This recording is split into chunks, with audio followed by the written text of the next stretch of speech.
Hey UK Bills Mafia, this is Christian Wade of your Buffalo Bills. This is the Red, White and Buffalo Blues, a UK Bills podcast with your hosts, Matt and Alex. Let's go Buffalo! Woo!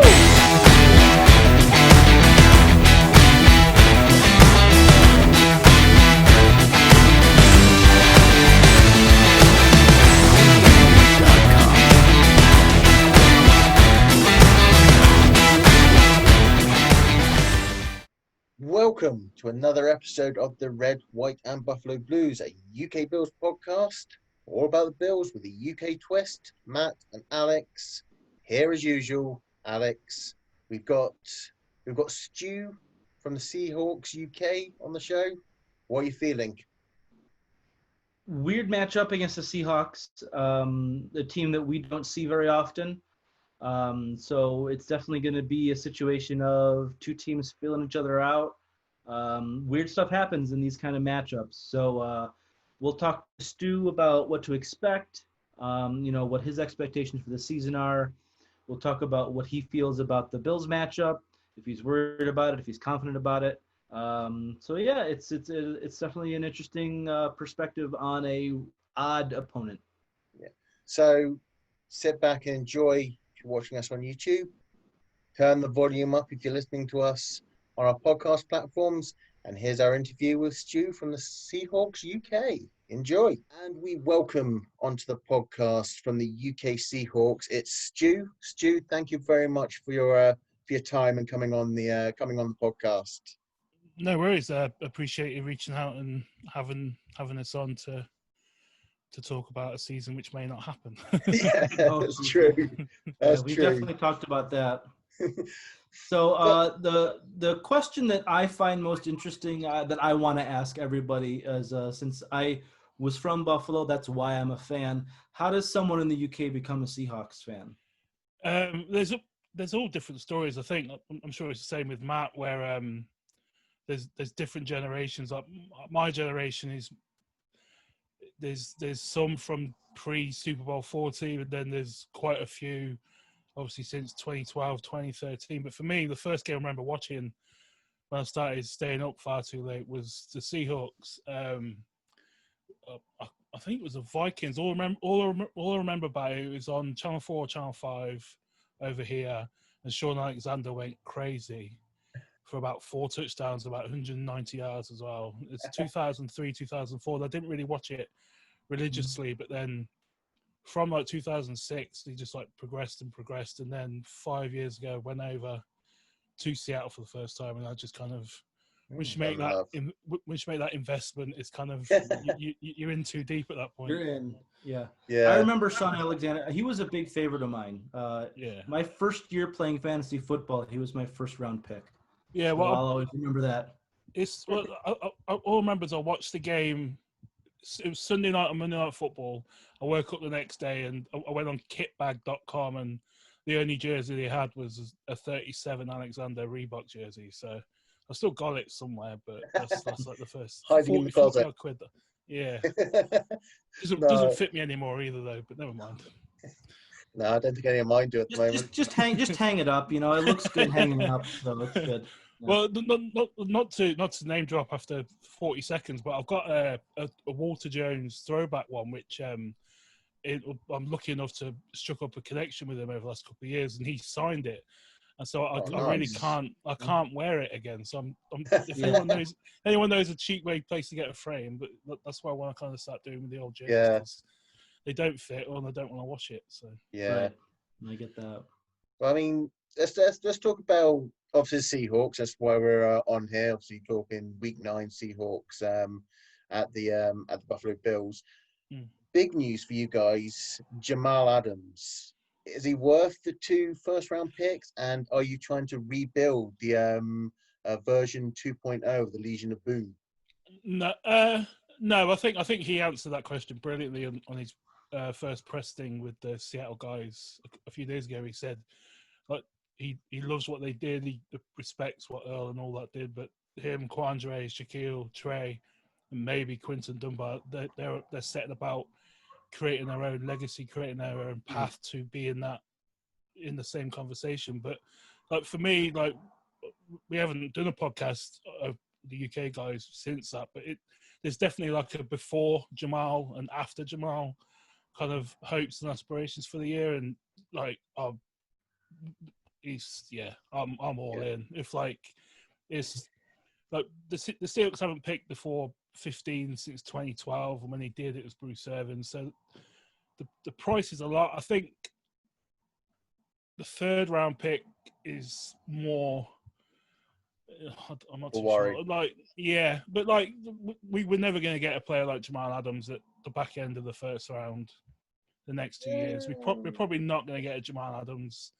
In the third round, and Bradley McDougall served a purpose, was a solid player, but I mean, the defense has a whole different feel and swagger and look to it with Jamal Adams and Quandre Diggs back there than it did without Jamal Adams. So I'm fine with it, to be quite honest. So you're saying it definitely feels like a final piece of the puzzle kind of thing for your defense? Not final piece, but it's definitely pushed it forward tremendously.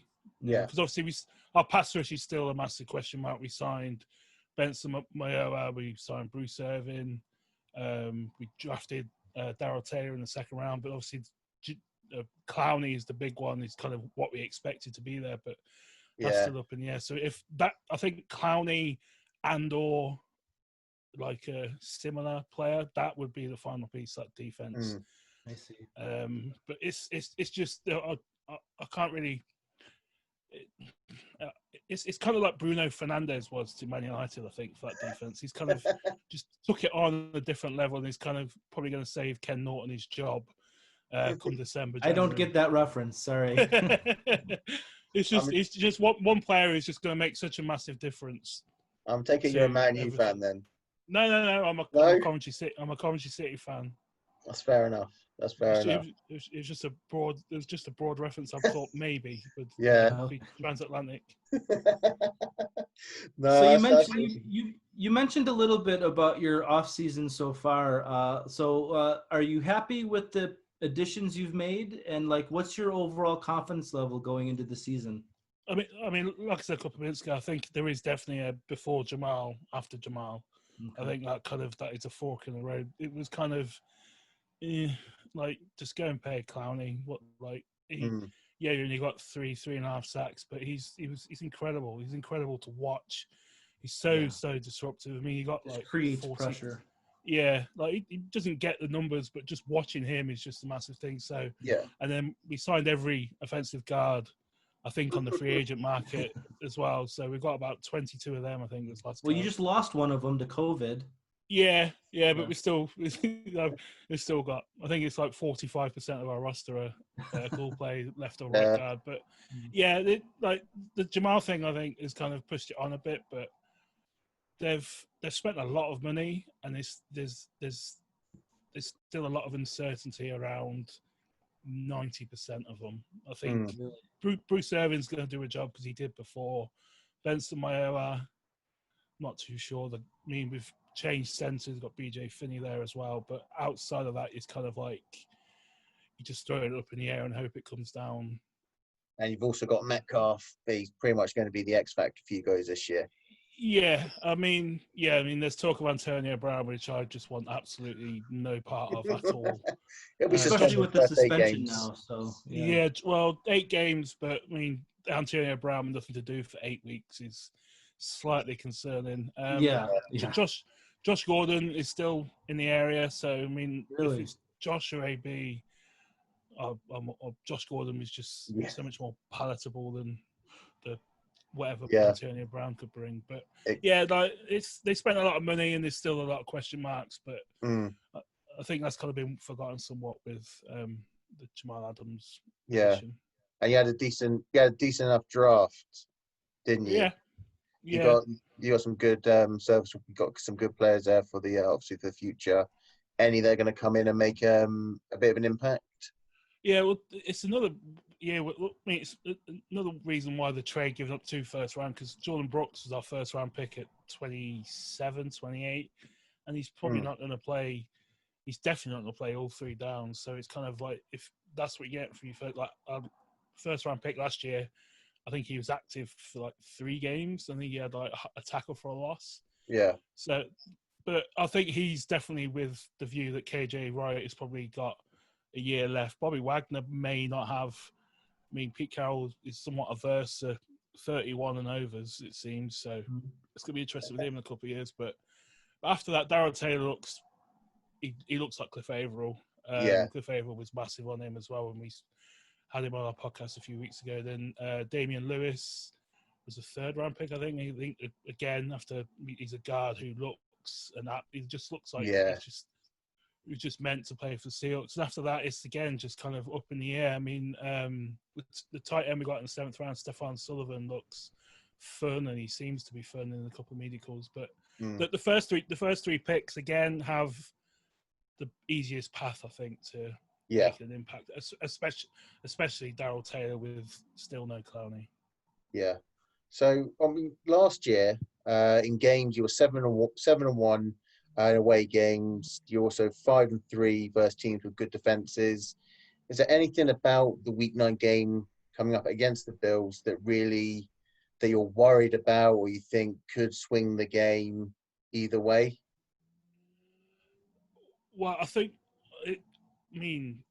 like you're watching from afar, obviously, because I wasn't really watching intently your games. It just seems that your defense is kind of like a chameleon. It kind of just causes issues no matter what the offense they go against. And ours is quite vanilla at times, despite the quarterback we have. Obviously, it's just run, punt the ball away and hope that the defense holds up. So I think the defensive matchup, Sean McDermott always causes problems when we played the Panthers. It seemed every 6 weeks we played the Panthers for about 5 years with Cam Newton.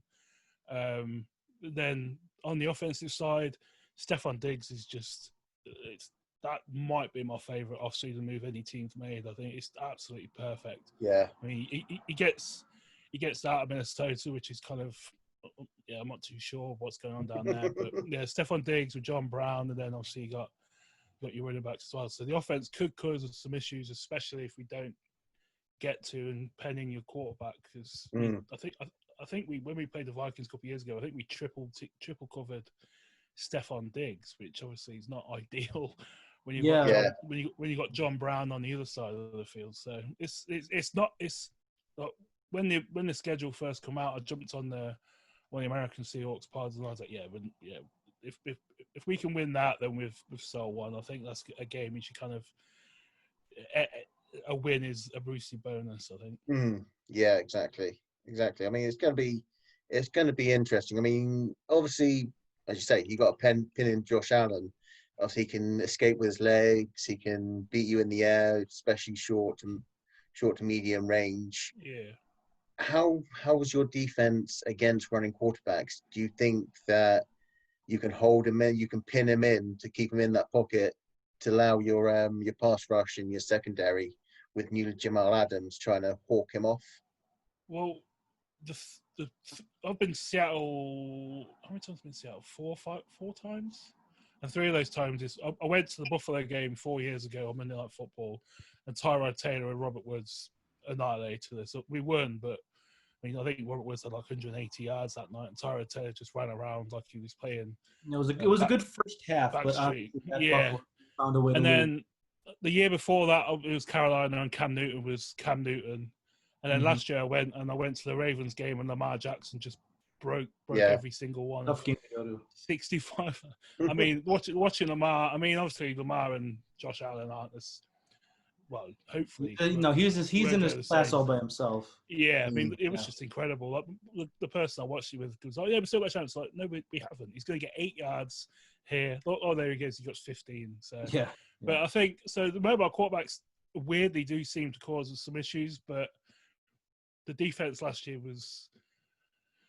I think Lamar was pre-Quandre Diggs as well, so it was probably Tedrick Thompson, which was an interesting experience. But it's weirdly one which I mean, even back when Kaepernick was in San Francisco, although we beat them, he still got away and had some big plays. I mean, he has the greatest touchdown pass I think I've ever seen thrown in that championship game in 2013 to Anquan Boldin. But it's a weird thing where we always seem to have issues with. But I'd hope that we, obviously, week 9, there's obviously going to be enough on tape with Stefan that we can put to it. But I think it's definitely something I'll be able to answer after 1 or 2 weeks of watching what the Jamal Quandre defense looks compared to last year, because it wasn't great. It wasn't great. Yeah. It wasn't fun. Also, I think that Lamar Jackson is the main reason why they one of the big reasons they went after someone like Jordan Brooks, because linebacker just was not mobile enough to keep up, and he seems someone who was a bit of a QB spy in college. So that could be something which is a big thing, but it's a weird one we always seem to struggle with. Yeah, I think the Bills put that blueprint in place when they played the Ravens and managed to limit what Lamar could do on the floor. So let's hope no one's watching that game and actually apply it to Josh. I think they probably will watch all of the games, Matt. They have time. One thing that I was worried about when I was researching the Seahawks was you guys being 7-1 in away games last year. That's a crazy good stat. I was thinking coin flip about this game to predict it, but now I'm kind of like, if with Jamal Adams and knowing that you guys are good, well coached in away games, our previous interview, I did the Steelers and I said it's going to be a close game. I kind of think we might lose. I kind of feel the same way too. Are you confident about this specific game, or do you think it's a coin flip as well? Matt, what do you think too? Like, you both take it. Let Stu go first. Yeah. It's usually a 3-point swing, don't they? That's what they usually say. It's usually 3 points from the home team. That kind of feels slightly right.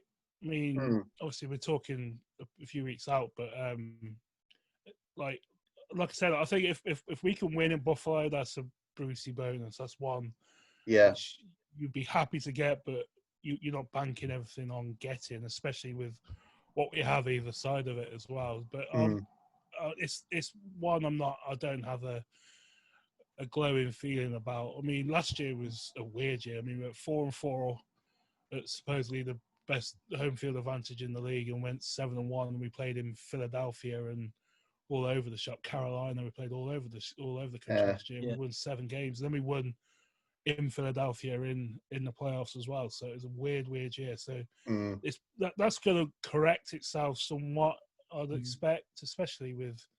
We don't really know what's going to happen anyway. But if we can win, then I'll be delighted. But I'm not expecting us to win in Buffalo, to be quite honest. I like the sound of that.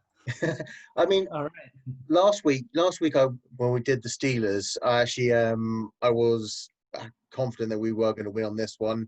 I will actually say this is a coin flip on that one. The Jamal Adams introduction, that's actually done wonders, or can do wonders. We're happy that he's left the Jets, so we can actually beat the Jets twice again this season. And obviously Metcalf is and Chris Carson running back.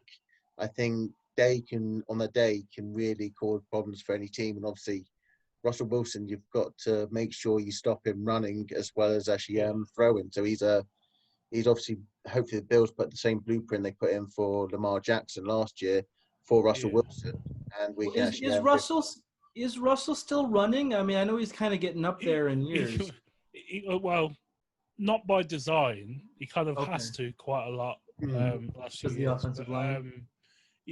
But he's unbelievable. There's